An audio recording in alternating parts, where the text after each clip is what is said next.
Year or second year pa lang ako First Lady, dumating si Rockefeller, taga New York. Siya ang kasama nagtayo ng kanilang Metropolitan Opera House. Yung pagpunta niya dito, gusto niya i-tour siya dito, tingnan ng Pilipinas. Lumibot ako ng lubis, wala tayong ospital, wala tayong hotel. Walang magandang pakita ko. Nung nandoon ako sa harap ng Cultural Center ngayon, sabi ko sa kanya, you know, Mr. Rockefeller, there will rise the cultural center of the Philippines. Sabi niya, saan? Diyan. But that is water. Oh, Mr. Rockefeller, the first year are covered that with soil. The second year are dried the piles. The third year, the building will rise. The fourth year, the curtain will rise.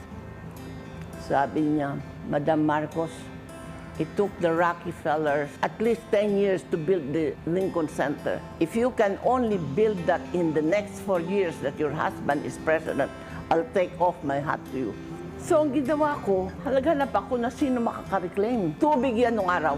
At tayo ang nag-umpisa niyang reclamation niyang bagong syudad dyan. Nag-reclaim ako para sa folk art centers, para sa Miss Universe. Nag-proclaim ako ng 20 hectares para sa Convention Center, sa Coconut Palace. Lahat yan.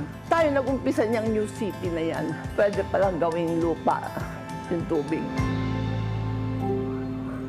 Pagtayo ng Cultural Center, hindi pa tapos ang first term ni Marcos. Ini-invite ko na si President Reagan to inaugurate the Cultural Center. Biniimbita ko si Rockefeller. Sabi niya, masyado akong impressed. Sabi niya, I'm speechless. Mahihiya akong pumunta doon na tinanong ko pa ikaw at hindi ako maniwala na magagawa mo ito. Nagawa ko na within the 4 years that Marcos was president. Mrs. President, you say that people should be assessing what has been achieved during the first 100 days. What do you see as the main achievements? Well, first of all, of course, the restoration of our freedoms. And this is most important, especially when you think a few months back that we were probably stuck with Marcos, the dictator. So first and foremost, the return of our freedoms and the return of press freedom, of course. And we have also released 500 political prisoners. And now what we are aiming for is seeking our economic freedom.